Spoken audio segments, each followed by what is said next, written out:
Yeah, a lot of new music, but not a lot of new hits. Maybe that's the balance. Can't win them all, I'll tell you that. Well, I mean, the thing about it is, bro, like, you gotta think about it. If you are just throwing everything at the wall, man, like, there's gonna be some things that stick. But I mean, like, there's so much stuff coming out, and we're inundated with so much music. Like, certain things just, like, you know what I'm saying? Like, they may mean something, but they don't feel right. And certain things may feel right, but they may be meaningless. You know what I'm saying? So it's like, it's like looking at this Game album.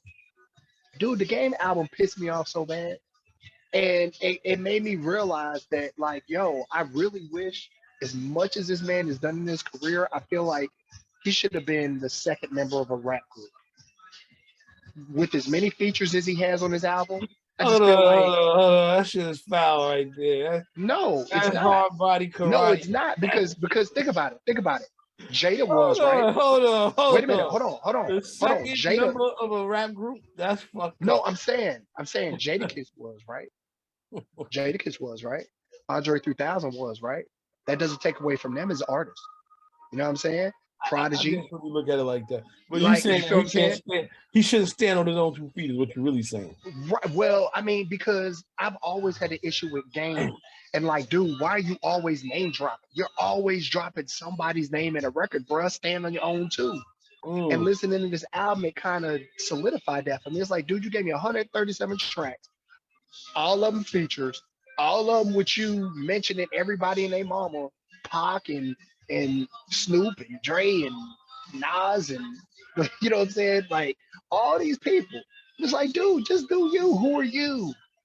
You know what I mean? But again, it's like the whole album was average. And then it was like, he was, okay, I'm gonna take a step back and be like, I have to look at it like an ode to hip hop. I have to look at it that way, because otherwise I'm gonna look at it like, yo, he was jacking everybody. You know what I'm saying? Like, because he had so many records from so many other artists, or so many flips of these, and he redid this song and redid that song and all this other stuff. And I was like, nah, Game is a hip hop head. Maybe this is his ode to hip hop. Maybe that's what he's doing. But again, bro, like, that whole album was disappointing to me, man. It was average at best. How do you expect these projects not to be average when they're not no more than probably like 20 years in the studio? In other words, what I'm saying is that Michael Jackson, Thriller, each of those musicians that came into the room, How you doing, sir? All right. brought in about 20. How many songs did you do? I 3. It was either 4 or 5. He over there, he's managing the strip club. Go ahead with your point. So what I'm saying is this. Think about when we left for having a whole bunch of musicians in one room. Each of those guys that came into the room had 20 to 30 years of experience on their instrument. So literally they're making records with 100 years of practice coming in one room. What do we have now? A Kaya MPC. You don't have enough years in the room. That's why all this stuff sounds like it's all the same, because it don't take, people don't, it's not, I just don't think that people are respecting the art. I think it's oh, go ahead. My bad. I think it's a little bit more than that. I think Game might be you trying to do the numbers game, and he's like 2 to 3 years behind. There's no reason for that shit to have 31 fucking tracks and be 2 hours long. There's absolutely no reason for that. I think one of the calls on here, I think Knox might have been on here one day. We was talking about somebody's album. It might have been Kanye West or somebody, but it's just saying like how, I guess they was putting out music. It might have been Drake. I don't know. I said I'm a fan of Common. I'm like, I don't want to hear Common over no 30-track album. And I think either Knox or somebody was like, man, why would you not want to hear your favorite artist this many, like, for that long? I'm like, I have their album. I have their discography. With Game, I don't know. Maybe it's people out, it got to be people out there that want to hear him that long. I'm not a fan of him that much. I want to hear 31 tracks for 2 hours. One of them being a 10-minute song. That shit is fucking overkill. I haven't even gotten to the album yet because it's like I'm fatigued just thinking about it. Dang. But I think it's a numbers game. I think you're playing a numbers game. You're playing a numbers game when you do that diss with Eminem. You're playing a numbers game with the 31 because you want all these people to click. That's the problem with with the issue of today's music. I just got through listening to L.A. Reid on Questlove Supreme, and he made an excellent point about how they asked him about our record labels over with, and he was like, "I don't think they are." His basic point was there needs to be quality control again. He was like, Yeah. you might have a person who they might get signed because their numbers are saying this much on social media, but their talent is not that. And all of this shit, as we talked about so many times on here before, is really because it's internet driven. That's the biggest issue. It's not about talent. It's not about musicality. It's internet driven. And when people get off of this fucking internet and stop going by these fucking internet rules, And numbers. albums or music as a whole might get better. But when you're playing to the internet, y'all just mentioned earlier, I heard you, I was in here working, but you mentioned the 30,000 songs each week. He mentioned that, L.A. Reid mentioned that as well. He was like, it's 60,000 songs each week that like people have to comb through. Shit. And it needs to be more quality control, man. So let me ask a question though. Because I had this argument with somebody 2 years ago, last year. Define talent. And the reason why I say that is because, yeah, there should be quality control. Yes, I agree. Yes, some of these artists are not as talented. I agree. However, define talent. Because the argument that I was having with somebody called Lil Nas X talentless. And I was like, well, if he was talentless, how did he come up with this song? Like, how did he, there's a certain talent to engaging. There's a certain talent in engaging people. You know what I'm saying? There are a lot of I know a lot of music styles. You know what I'm saying? Like my area is heavy in jazz. Like this area is heavy in jazz, right? So I know a lot of great music snobs, but these guys cannot put together a song. Or they can't put together records. Like they have a hard time putting together stuff that appeals to the masses. Of course it appeals to jazz fans. Of course it appeals to super music heads. But there's a lot of people that cannot make music that appeals to the masses. And that is a talent. Doesn't matter how musical you are. If you can't appeal, you can't appeal. So take that right there, what you just said, and multiply that times 600. I'm talking about brother. the people.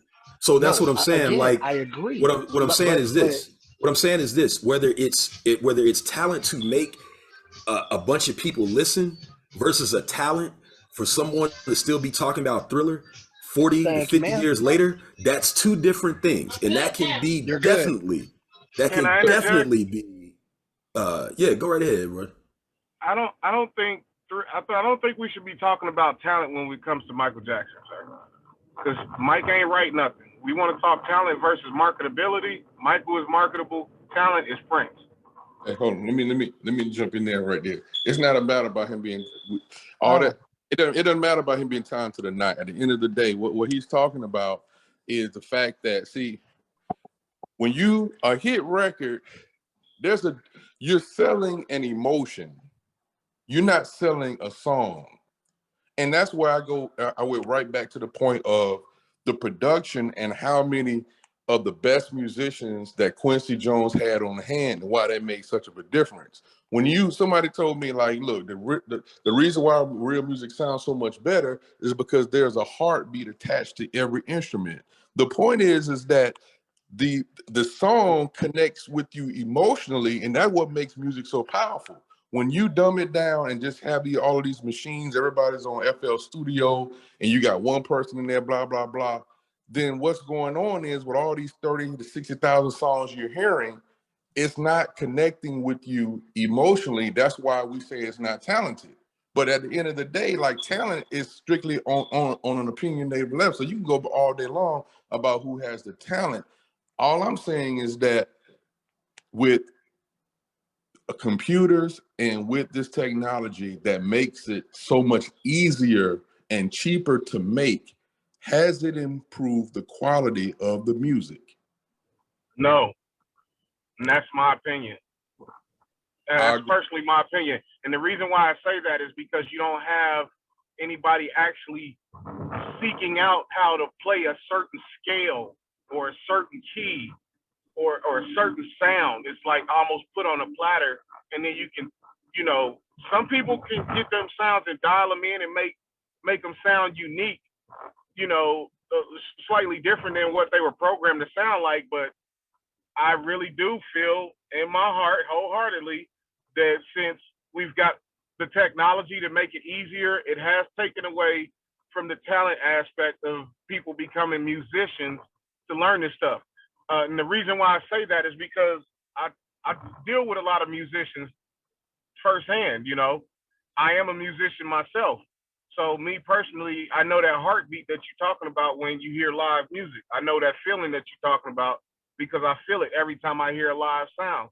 You know, it's a thing that if you're into music like that, you like it. If not, it's not your thing. But I honestly feel like the accessibility and the easiness of creating music now has taken away from the talent of being a true musician and actually putting together stuff. And that's why you get some songs that's just kind of thrown together, kind of kindergarten style, basic shit.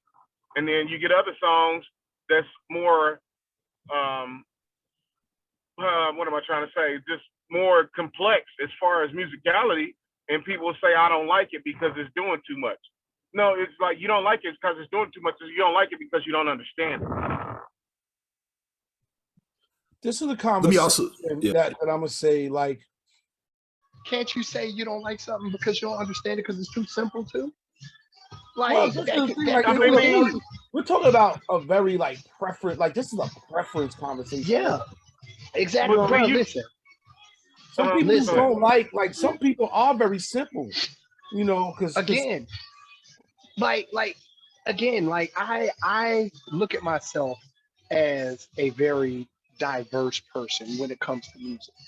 You've seen me try to put y'all on the Domi and JD Beck. They are super jazz. You feel what I'm saying? I've brought forth to y'all gospel music and Kurt Franklin joints and records. Then I'll turn around and bring y'all some super ratchet stuff that's super dumb simple. You feel what I'm saying? I like it all. Yeah, me too. I like it all, and I understand it all. You know what I'm saying? But that doesn't mean, hold on. But that doesn't mean that every jazz album is good to me. That doesn't mean that every jazz album is great to me. Just like with rappers, just because somebody is super duper lyrical doesn't mean that that it means anything to me. It doesn't mean that it sets an emotion with me, and it doesn't mean he could pick a fire beat either. Listen, records gotta have a groove. For me personally, I don't care how you made it.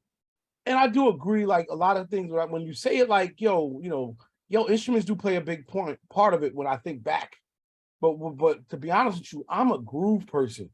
If a person can ride a break beat and kill it with punchlines, I'm gonna give it to him. Like, yo, if it was hard, it was hard. If it touched me, then it is what it is. They don't have to have played a bass or nothing like that. Go ahead, Young Verse. Oh, go ahead. Oh my God.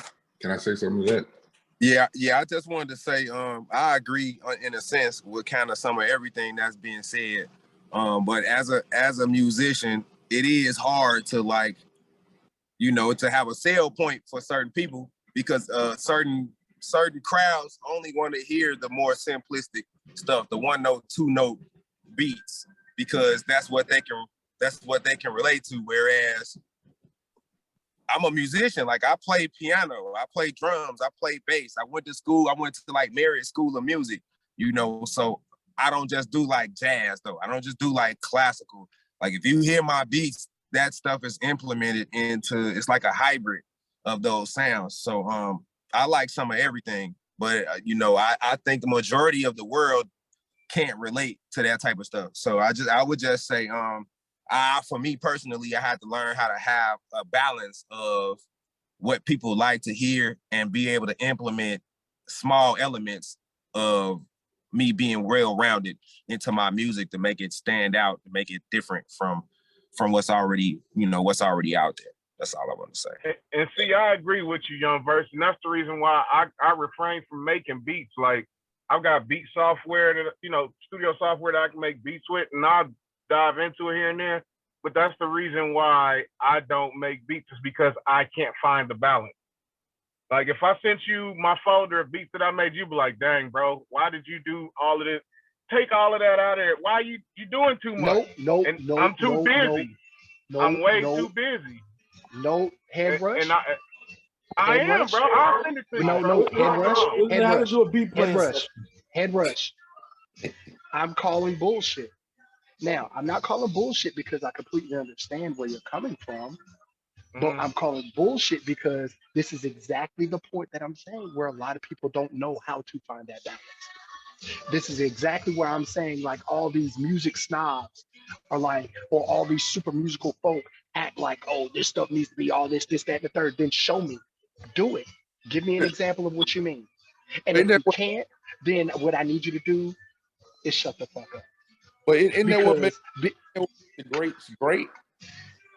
But like, the thing about it is a lot of people, the thing about it is like I said, a lot of people kind of like, a lot of people love to talk that talk, but they don't walk the walk. And my thing is like, hey, I'm not saying you got to be successful. I'm not saying you got to sell 1 million records. What I'm saying is show me what you want. I've done it with y'all.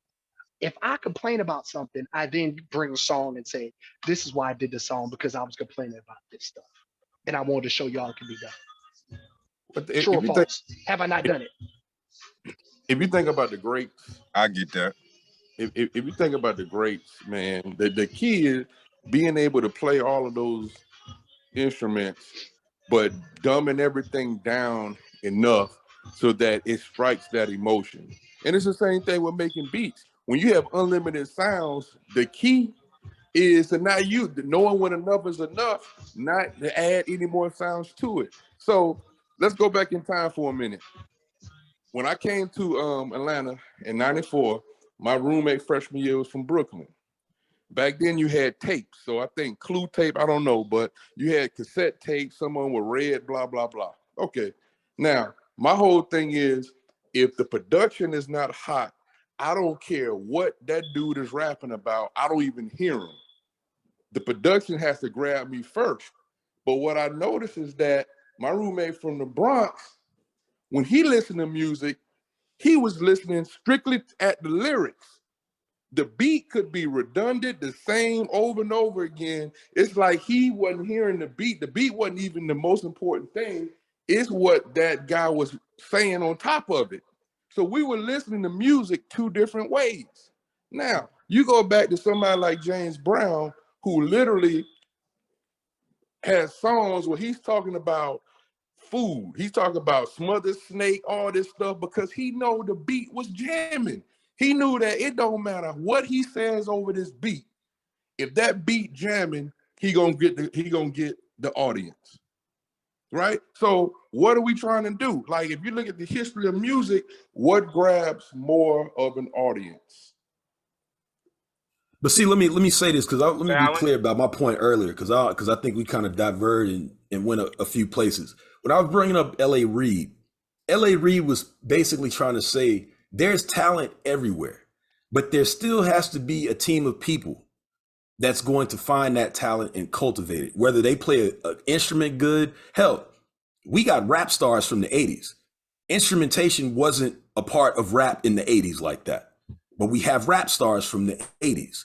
The point is, there has to be a collective, again, of people that are willing to get together. L.A. Reid gave you TLC. He's giving you Outkast. He's giving you Usher. I'm going to listen to people like him. They know how to find talent. It could be 60,000 people on the court at this AM1 game, but there might be only 2 people that can fundamentally go to the NBA. You need people that can find that person that can go to the NBA, no matter what they do, whether they're playing instruments, whether they're making beats, whether they rapping, whether they singing. That was his point. And that's just to go back, because I want to go all the way back to where we started this when we were talking about that Game album, and how that Game album from Bionic, he was saying he feels like he's a 2-man, which I personally agree. A 2-man should not be giving you 31 tracks in 2 hours. But if there's people that's not telling him, hey, you don't need to do this, well, you're going to get a bunch of 2-mans that are making unnecessary music. That's the point I'm trying to make. Well, Hey, listen, Quantum, hold on. Let me throw this out. Basically, Quantum said, and we're gonna go to the next piece. basically, Quantum said everybody needs a Larry Brown. And the reason why I use Larry Brown and that Detroit Pistons team, they were not a championship team. They had talent, but they didn't have more talent than damn near every squad. They didn't have more talent than nobody else in the league. They had a bunch of people that knew their role and played their role. You know what I'm saying? And if you could get a team of people together, a producer or a couple of producers, an artist or a couple of artists, songwriters, and put them together, and you had a Larry Brown, you can win. You know what I'm saying? You can go ahead and win. But everybody has to know their position and play their spot. And everybody has to give 100%. All right, point taken. Let's play this, and then we're really gonna come to our first guest. Good conversation though. I mean, this is really, really good because everybody's trying to level up. I felt like there was 1,000 gems in that. So let's play this, and then we're gonna come back.